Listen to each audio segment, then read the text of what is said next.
Hello everyone, welcome back to my channel. If you're new here, hi, my name's Claire and this is Yoli. I make videos all about houseplant care, sharing tips and tricks I've learned over the years to help keep your plants happy and healthy. And in today's video, I'm going to be doing something that I've wanted to do for a while and I've just kind of been putting off because it makes me a little bit nervous. I'm going to be chopping up my Philodendron Splendid, but I'm not going to be propagating this plant in the way that I would usually go about propagating Philodendron. I'm going to try the chop and extend method, which I've never done before. I know it's being spoken about a lot at the moment, and people like Sydney Plant Guy have had the most amazing luck doing this with their plants. He has managed to achieve some insane growth and really get his plants to size up nicely, and it seems to have worked really well for him, so I'm hoping that maybe it will work really well for me as well. So yes, I hope you enjoy it. Let's get into it.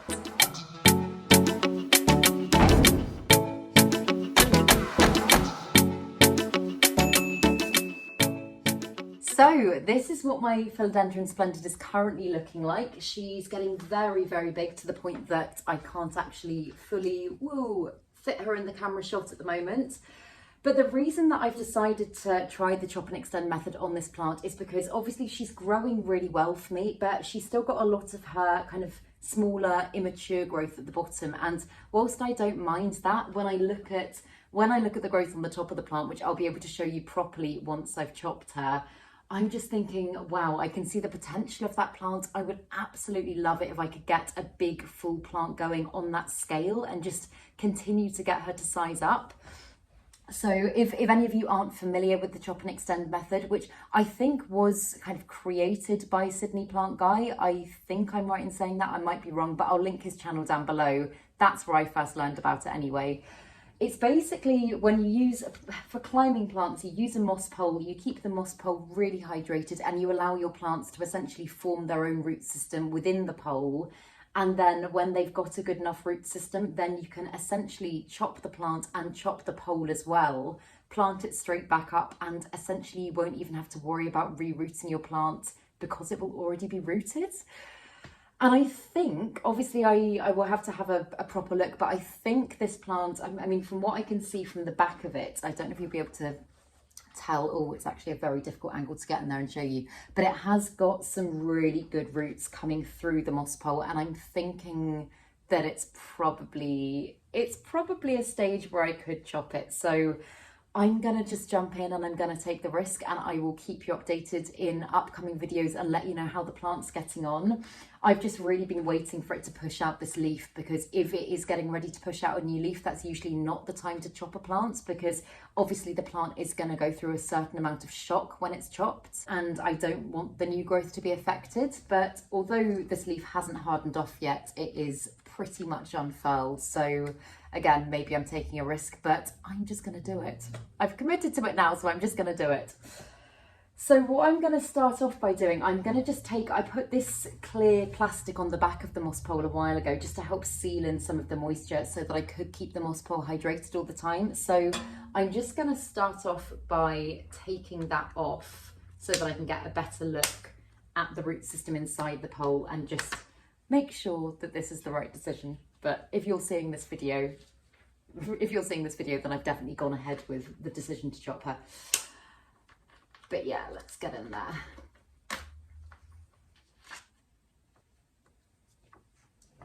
Okay, yeah, so I can see, and in fact, I think you'll probably be able to see as well, like that's a really obvious one to look at just there. She's got some really lovely roots. And I hope that this is going to be enough to support the plant once I do chop her. I need to decide as well where I want to make the chop. I'm thinking probably around about there, just because that's when her growth starts to dramatically size up, and that's what I'd quite like the starting point for my plant to be, because as I say, in theory from then on, all of the growth that she gives me should be really, really big, really beautiful, and I won't have it starting from small. I'll just be able to have a really lovely big full plant. So yeah, part of me is wondering if I should open the moss pole up and kind of have a proper look, but I can see that the roots are good. So I think I'm just going to do it. I'm just going to go and quickly sterilise my scissors with hydrogen peroxide to make sure they're really, really clean. And then we'll make the chop. Ooh. Okay, right. So yeah, this is the point that I'm going to chop at, because I'm happy with the growth beyond that point. And I'm still going to keep this section here rooting into the pole. I'm still just going to allow it to do its thing. I'm hoping that by chopping it here, it will allow lots of new growth to be pushed out around the bottom of the plant. And this bottom bit should be really lovely and bushy. And yeah, then I'll just have two plants for a while. But honestly, I cannot stress, this is one of my favourite plants, and it doesn't feel quite right to be trialing this on this plant, but I'm going to do it. Okay, so okay, oh my goodness. Sorry if this is a little bit waffly. This isn't, as you can tell, like a planned out structured video. This is me just taking a risk and really, really hoping for the best. I can also see she's got some fantastic roots. Oh, in fact, she's got some fantastic roots slightly further down. And so part of me is thinking, actually, maybe if I chop her just below the point that I was going to chop before, so maybe, oh, you can't actually see, just there, and then take off this leaf, then maybe that will just allow a little bit more rootage. I think I might do that. I'm actually going to take off all of the plastic on the back of the pole just to get a proper look. Okay, so yeah, I can see, again, I don't know if you can probably see on camera, but if maybe I zoom in, you'll be able to see there's some really huge roots coming down there. And if I could include them, I would really like to, because I think it gives the plant a much better chance. So I'm going to chop just there. I'm going to do it. I'm going to chop just there, and then we'll have a look and we'll see. So, right, this is the moment. Need to find a good angle to get in there. Okay, right, here we go. Okay, the stem's chopped. The main stem has been chopped. So now what I'm going to do, oh, I really hope that this works. Now what I'm going to do, I'm just going to use my wire cutters, and I'm going to go round the point that I chopped, and I'm just going to essentially cut that section of the moss pole off, so that I can lift it all off, and I will have a new section of plant. Okay, some of the roots here are really, really intertwined, and I'm not sure if they're going to lift off that easily, so I might just need to do a little bit of very gentle pulling and hope that I can separate this, because as you can see, it wants to come off, but there's so many roots holding it in place that might make it a little bit difficult. Oh,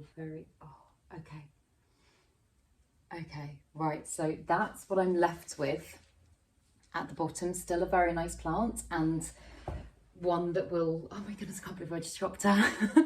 One that will obviously now continue, I hope, to push out lots of lovely new growth, but this is the big top section, and this is the bit that I want to be working with, because I mean, just look at that leaf. It is so incredibly beautiful, and if this plant, if this could be the starting point for this plant and it could just continue from here, I can't even imagine what its growth would be like if it continued at the same rate.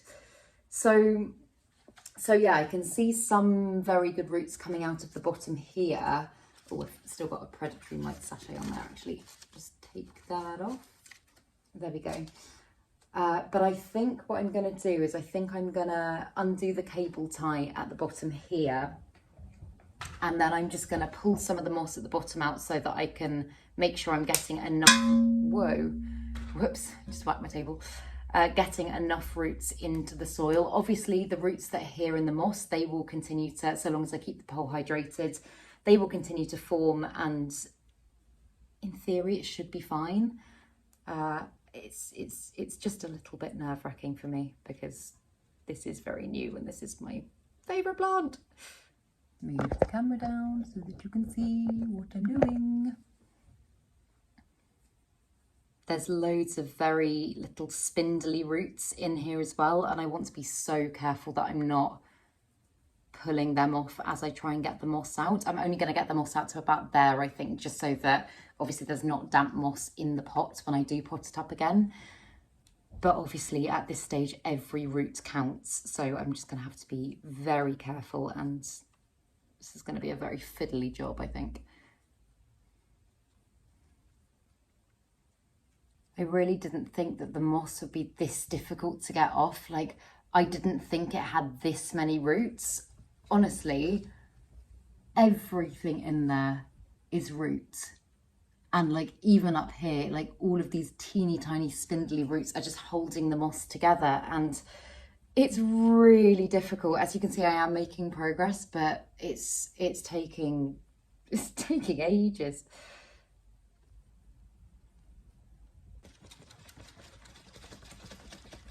Okay, right. I think that's probably, I might take a little bit more off, but I think that's probably a good point to get to. I know it looks like there's loads of moss still there, but the majority of that is actually just root. So although I probably would be okay if I just went ahead and potted it straight up now, I'm gonna just give this an hour or so, just so that the point that I chopped can callus over, because the last thing I'd want to do is pot it up and then for it to start to rot. So I'm gonna just give it an hour. I might potentially get a little bit more moss off in that time. And then, yeah, and then I'll come back and then we can pot it up. Okay, so it's been about an hour and I've just come back to the plant and I was just giving it a really good look over. I did a little bit more moss removal. I've got to a point where I feel comfortable potting it up without running the risk of root rot because the moss won't be in the soil. And I decided to remove the caterpillar that was surrounding the newest leaf just here, and that is what it looks like.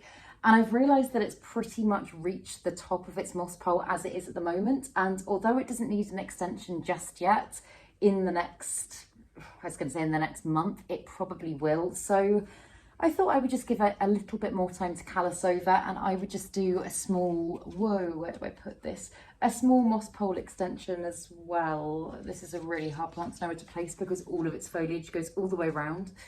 Let's just hang it over the table like that. There we go. Yeah, but I'm running a little bit low on wire, but I've got a bit here that I'm pretty sure is exactly the same as the measurements that I used for the original pole. So I'm gonna go with this, and I know you can make moss poles lots of different ways. If I was to be going back and doing this again, I would probably make a D-shaped moss pole just because it contains the humidity and the moisture a lot better. But the way that I make my moss poles at the moment, if you don't know, I'm not going to walk through it too much, but I did make a video kind of taking you through step by step, so I will link that video down below. But I'll just pop the camera down so you can see what I'm doing, and I'm just going to stuff this moss pole and attach it to the top of the current moss pole. It's going to look a little bit funny because I'm using different types of moss. So this is really gorgeous, nice stuff. This is Soil Ninja's Live Sphagnum moss, and to be honest, on the whole, I tend to use this purely for propagation. And I know the moss pole essentially is setting your plant up for propagation, but I don't tend to use it in my moss poles. I tend to use cheaper stuff like B&Q stuff, or some of the stuff that you can get even on Amazon that you rehydrate. But I think it might look a little bit silly and the colour change might be quite significant, but I know that this will help to keep the aerial roots really happy. So yeah. Right, and I'm going to just leave, annoyingly with this wire, as you can see where I've chopped it, it's got those really spiky bits, and I could just chop them off, but I'm kind of just trying to replicate the pole that it's on already, because that also, I did leave the spiky bits on there, so I'm just going to bend them in. And I'm going to leave a little gap, as I always do, just at the top there, so that I can keep doing what I've been doing already, but just put a little plastic cup there with a hole in it so that I can just water the moss poles that way. It keeps it hydrated and allows the aerial roots to continue along the great path that they have been doing so far. So I'm just going to cable tie it, and then I really hope this fits, but I think we should be able to make it work. I'm not going to cable tie it too tightly to start with, so I can always just work with the measurement that we've already got. Okay, I'm just gonna bend it into more of a circle shape to fit the one that it's currently with. And then I really do hope, I haven't put cable ties at the bottom so I can bend it a little bit, but I really hope this now fits on top. Oh, this is going to be a little tricky. I'm going to have to try and, how am I going to do this? Okay, what I'm going to do, this is what I did with the last moss pole extension I did in this way. I'm going to just bend the bottom bit of the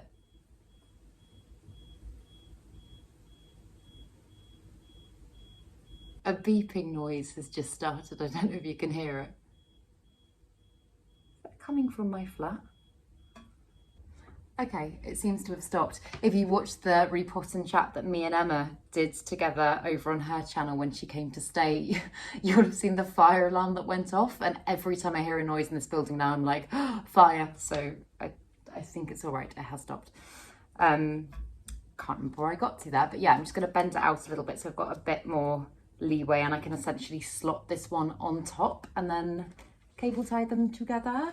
Obviously I need to be very careful how we do this because I haven't potted the plant up yet and I don't want to damage the very small root system on it. So that leaf is going to get in the way of me showing you. I'm essentially gonna just, firstly, actually I'm gonna just put a little bit more moss on top of this moss pole because I did the same things before. I left a gap so that I could put the cup on top. I'm just going to fill that gap in and then I will put it on top and hopefully it'll work really nicely. And I'm not going to cut my cable ties yet because if I need to pull them a little bit tighter then I've got the option, but let's see how this is going to work. Okay, perfect. Yeah, it slots on really nicely and now I can just bend it back into the shape that I want it to be. And because it's grid wire, I can just use cable ties. Whoa, stay upright, please. I can just use cable ties to cable tie it together. And because it's so thick and firm, the wire that I use, I think it should just hold really nicely. That's the hope anyway. It's actually quite difficult to see what I'm even doing. I'm just gonna poke it through because these leaves are getting in the way. I'm just gonna poke it through with a pair of scissors because this cable tie is being very stubborn. Perfect. And I'm pretty sure it would just hold in place absolutely fine like that without me look at the color difference, but without me doing anything. But I am just going to put a cable tie at the front as well, just to make sure that if for any reason the plant's to be knocked or anything like that, it doesn't just fall, because that would not be good. It would disturb all of the forming roots in the bowl and we don't want that. And I've only got white cable ties, but if you were to use black, then it would probably be less obvious. I don't think you're actually going to see it because I think the foliage is going to cover it, but yeah. Whoa, come on. Perfect. And now we can just go ahead and tighten the rest of the cable ties further up and then chop the excess off.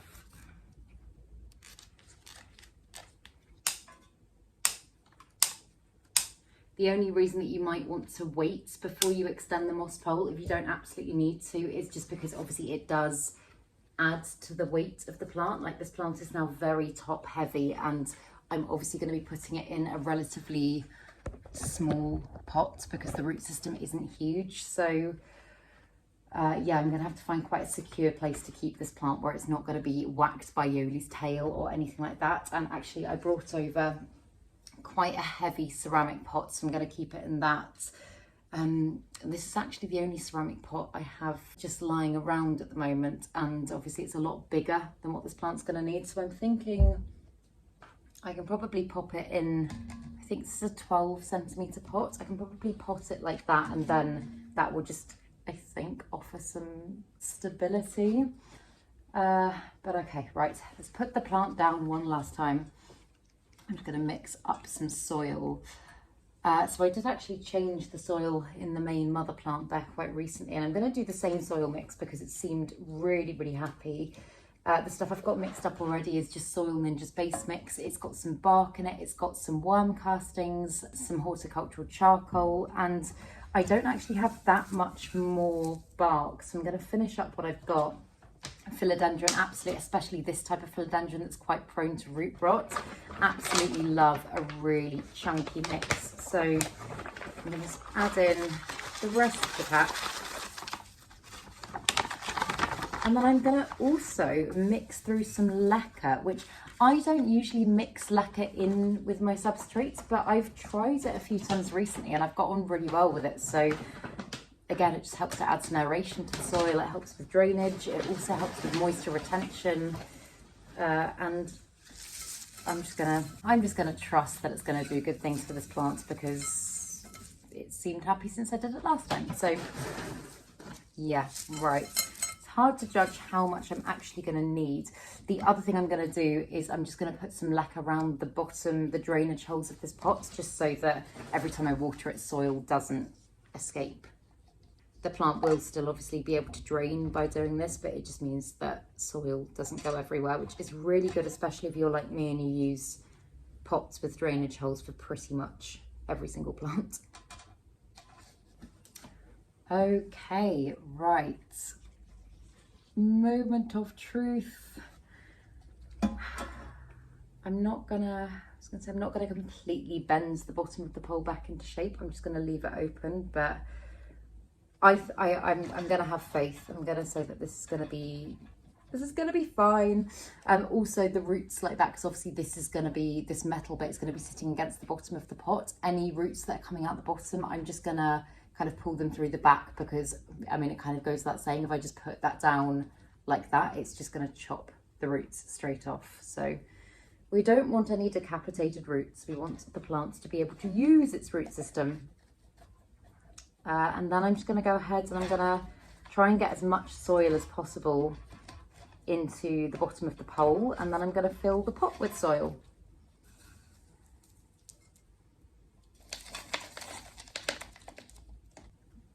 Do this over the bowl. I did not bring my potting mat to the table today. I don't know why, because I knew I was going to be doing this, but it's always messier than you'd think, especially when you're doing moss pole stuff.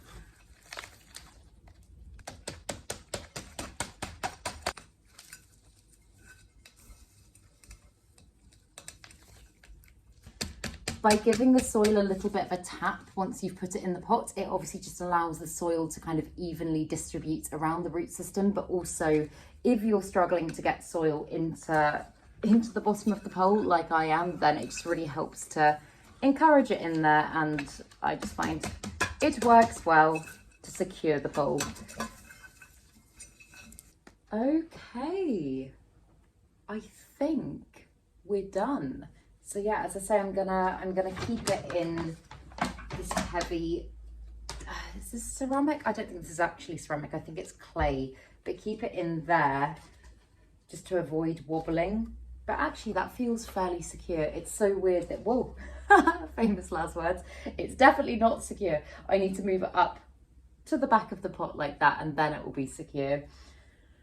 But I will keep you updated with this plant over the next weeks, months, and let you know how it's getting on. I think it's going to be fine. Obviously, I just need to make sure to keep the moss pole really hydrated. And in fact, I'm probably going to give this moss pole a fertiliser tonight, just so that the area roots that are already rooted in there can get some additional nutrients, because it doesn't have a huge root system in the soil. But I'm going to give this plant a really good water, put it back in the spot that I usually keep it in, make sure it's got good light, good humidity, all that sort of stuff. And yeah, that is what it is currently looking like. And that is the starting point now for my Philodendron Splendid. It's going to be, assuming this all works, it's going to be absolutely huge. So yes, I hope it works. But thank you for doing this with me, because I just didn't have the balls to do it myself. So I appreciate you guys watching, and yeah, I'll keep you updated. But I really hope that you enjoyed this video. If you did, please make sure to give it a thumbs up, subscribe to my channel, have a lovely day, and I will see you in the next video.